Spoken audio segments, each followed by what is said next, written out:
चाहता हूँ। इसलिए मैं आपसे कहना चाहता हूँ, बड़ी महत्वपूर्ण बात जो आपको घर घर तक पहुंचानी चाहिए, लिख लीजिए।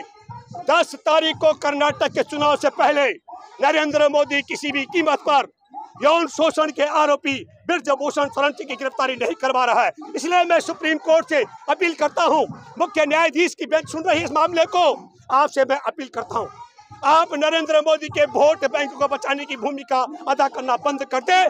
तत्काल आदेश करें, जिन पुलिस कर्मियों ने शिकायत को एफआईआर में तब्दील नहीं किया उन्हें जेल भिजवाएं, और ब्रजभूषण के खिलाफ पॉस्को के तहत भी मुकदमा दर्ज है, इसको तत्काल गिरफ्तार करके जेल भिजवाएं। नरेंद्र मोदी के इन मंचों पर पानी फेरना पड़ेगा। और मैंने मुंह खोल दिया तो सुनामी आ जाएगी। और अब सुप्रीम कोर्ट के आदेश के बाद, एफआईआर दर्ज होने के बाद ब्रजभूषण शरण सिंह क्या कह रहा है? नरेंद्र मोदी, अमित शाह और नड्डा में से अगर कोई एक बोल देगा कि मैं इस्तीफा दूं, तब मैं इस्तीफा देने के लिए तैयार हूं। ऐसी स्थिति में आपको सोचना पड़ेगा कि क्या कारण है हमारे देश में ओलंपिक पदक विजेताओं की मांग की अनसुनी कर यौन शोषण के आरोपी के साथ में नरेंद्र मोदी खड़ा है, उसके साथ में अमित शाह खड़ा है, पूरी भाजपा खड़ी है। इसलिए नड्डा जो है इस्तीफा देने की बात नहीं कर रहा है। ये मैं नहीं कह रहा हूँ। जिस दिन तुषार मेहता सुप्रीम कोर्ट में गया था, दिल्ली पुलिस के कई वकील होते हैं, हम पहली मर्तबा देख रहे हैं सॉलिसिटर जनरल यौन शोषण के आरोपी के पक्ष में और यौन शोषण की पीड़ित ओलंपिक पदक विजेता बेटियों के खिलाफ सुप्रीम कोर्ट में गया और क्या बोला था? पहले जांच पड़ताल होनी चाहिए, उसके बाद मुकदमा दर्ज होना चाहिए। ये तुषार मेहता के शब्द नहीं है। तुषार मेहता ऐसे संघ परिवार से नहीं है जिस तरीके की स्थितियां संघ परिवार की हैं। तब मैं ये कहना चाहता हूं। और तीसरी महत्वपूर्ण बात, एक और बड़ा आरोप लगाया है ब्रजभूषण शरण ने।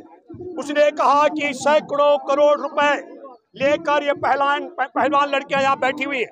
मेरा 35 साल से लंबा सामाजिक क्षेत्र का अनुभव है और मेरा दुख की बात है कि मैंने ऐसे सामाजिक क्षेत्र में रहते हुए ऐसी महिलाओं की घटनाओं को भी सुना और समझा जो वैश्यावृत्ति करती हैं, लेकिन चौराहा में बैठने का साहस हमारे देश में वैश्यावृत्ति करने वाली मजबूर महिलाएं भी नहीं करती हैं। तब ऐसे में हमारे देश की ओलंपिक पदक विजेता बेटियां सार्वजनिक तौर पर बैठ के कह रही हैं कि यौन शोषण करता था। अब इसको समझने के लिए कहाँ जाना पड़ेगा? मैं एक बात आपको तफसील से समझाता हूँ। हमारे देश में एक इनका संत है आसाराम पर अगस्त 2013 में आसाराम की भक्त की नाबालिग बेटी ने बलात्कार का आरोप लगाया और वो लड़की सीधी आई और सीधी जब थाने में पहुंची, कोई धरना प्रदर्शन नहीं हुआ, कोई टीवी अखबार वाले नहीं थे, हम भी वहां खड़े नहीं थे। वो लड़की थाने में गई और मुकदमा दर्ज हुआ आसाराम के खिलाफ। आसाराम कौन था? अटल बिहारी वाजपेयी, लाल कृष्ण आडवाणी, मुरली मनोहर जोशी, शिवराज चौहान, नरेंद्र मोदी, ये सब उसके हम मत्था टेकने वाले लोगों में से रहे। इतने ताकतवर के खिलाफ मुकदमा दर्ज होता है और यहाँ ब्रजभूषण शरण सिंह के खिलाफ हमारे देश की ओलंपिक पदक विजेता 10 दिन से बैठी हुई है। सुप्रीम कोर्ट का दरवाजा खटखटा दिया। सुप्रीम कोर्ट में बैठे जज अपने दायित्व का निर्वाह ढंग से नहीं कर रहे और ऐसा नजीर बना रहे हैं जब ओलंपिक पदक विजेता, भैया रुकोगे क्या तुम्हें बोल दो, ओलंपिक पदक विजेता यहाँ बैठी हुई है, तब हमको सोचना पड़ेगा कि देश के दूर दराज में, जैसे मैं जिक्र करूं हाथरस की, जिस बेटी का कमर तोड़ दी गई, जुबान काटी गई थी, उसकी सुनवाई भी कैसे, वहां पुलिस के आला अधिकारी प्रशांत ने कहा था कुछ नहीं हुआ। आप सबके सामने है कठुआ की 8 साल की बच्ची जिसका अपहरण करके मंदिर में रखा गया था, गैंग रेप किया गया था और उसके पक्ष में तब जम्मू कश्मीर की सरकार में शामिल भाजपा के मंत्रियों ने तिरंगा यात्रा निकाली थी। मैं जिक्र इसलिए कर रहा हूँ, आपके सामने है गैंग रेप पीड़िता जिसकी 3 साल की बच्ची की हत्या कर दी गई थी, उसकी माँ, उसके परिवार की और महिलाओं का बलात्कार किया गया था। मैं बिल्किस का जिक्र कर रहा हूँ। उसके परिवार के 14 सदस्यों की हत्या कर दी गई, उसको उसके बलात्कारियों को बाइज्जत बरी कर दिया गया। जिस तरीके से बिल्किस बानो के बलात्कारियों को, दंगाइयों को रिहा किया गया, ठीक उसी तरीके से ब्रजभूषण शरण सिंह को यौन शोषण के मामले में गिरफ्तारी नहीं किया जा रहा है। ये बहुत बड़ी बात है। अब तब सवाल आता है, क्या कारण है? नरेंद्र मोदी ने मन की बात कही, 100वीं मन की बात, लेकिन नरेंद्र मोदी के मन में हमारे देश में बलात्कार पीड़िता, ओलंपिक पदक विजेता लड़कियों के मन प्रति एक रत्ती भर भी जगह नहीं थी, इसलिए उसने जिक्र नहीं किया। मैं उसलिए शब्द कह रहा हूँ, इसलिए यह शब्द कह रहा हूँ, ये नालायकी है।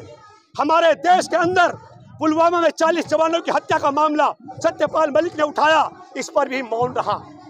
इसके अलावा हमारे देश के सामरिक स्थान, बंदरगाह, एयरपोर्ट, हमारे देश की रेलवे लाइन और हथियार बनाने के कारखाने, चांगचुंग लिंग है चीनी, अदानी के माध्यम से चीन को बेचे जा रहे हैं।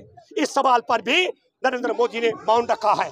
तो हम सोचना चाहते हैं, 3 अक्टूबर 2014 से जब से तुमने अपने मन की बात शुरू की, तब से लेकर चाहे तुम ओलंपिक पदक विजेता बेटियों के यौन शोषण की बात तुम नहीं सुनते हो, पुलवामा में जवानों की हत्या का मामला तुम नहीं सुनते हो, देश पर चीन का कब्जा हो रहा है तुम नहीं सुनते हो, हमारे देश में किसानों ने शहादत दी वो बात तुमको नहीं सुनाई देती है, हमारे देश में कोरोना को रोकने के लिए कमेटी बनी है, उस डॉक्टर ने कहा कि 96% भारत के 12 साल तक के बच्चों को कोरोना हुआ है, तुमने लॉकडाउन करके देश बर्बाद किया, इसमें सैकड़ों लोगों की जाने गई, ये तुम नहीं सुनते हो, हमारे देश में टैक्स पद्धति बदल करके तुमने देश बर्बाद कर दिया, ये बात तुमको नहीं सुनाई देती है। तब मैं कहना चाहता हूँ, एक बात आप सब लोग गांठ बांध कर सुन लो, देश का प्रधानमंत्री कभी झूठ नहीं बोल सकता है और संघ का प्रचारक रह चुका शख्स कभी सच नहीं बोल सकता है। ये मन की बात हमारे देश के प्रधानमंत्री के मन की होती तो ये बेटियों की बात जरूर करता,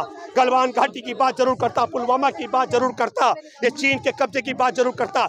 ये संघ के प्रचारक रह चुके नरेंद्र मोदी के मन की बात है। प्रधानमंत्री झूठ नहीं बोल सकता है और संघ का प्रचारक कभी सच नहीं बोल सकता है, ये बात मैं दावे के साथ कह सकता हूँ। इसलिए मैं आपसे कहना चाहता हूँ, बड़ी महत्वपूर्ण बात जो आपको घर घर तक पहुंचानी चाहिए, लिख लीजिए, 10 तारीख को कर्नाटक के चुनाव से पहले नरेंद्र मोदी किसी भी कीमत पर यौन शोषण के आरोपी ब्रजभूषण शरण सिंह की गिरफ्तारी नहीं करवा रहा है। इसलिए मैं सुप्रीम कोर्ट से अपील करता हूं, मुख्य न्यायाधीश की बेंच सुन रही है इस मामले को, आपसे मैं अपील करता हूं, आप नरेंद्र मोदी के वोट बैंक को बचाने की भूमिका अदा करना बंद कर दे, तत्काल आदेश करें, जिन पुलिस कर्मियों ने शिकायत को एफआईआर में तब्दील नहीं किया उन्हें जेल भिजवाएं और ब्रजभूषण के खिलाफ पॉस्को के तहत भी मुकदमा दर्ज है, इसको तत्काल गिरफ्तार करके जेल भिजवाएं। नरेंद्र मोदी के इन मंसूबों पर पानी फेरना पड़ेगा। धन्यवाद। जय हिंद, जय जवान, जय किसान, जय संविधान।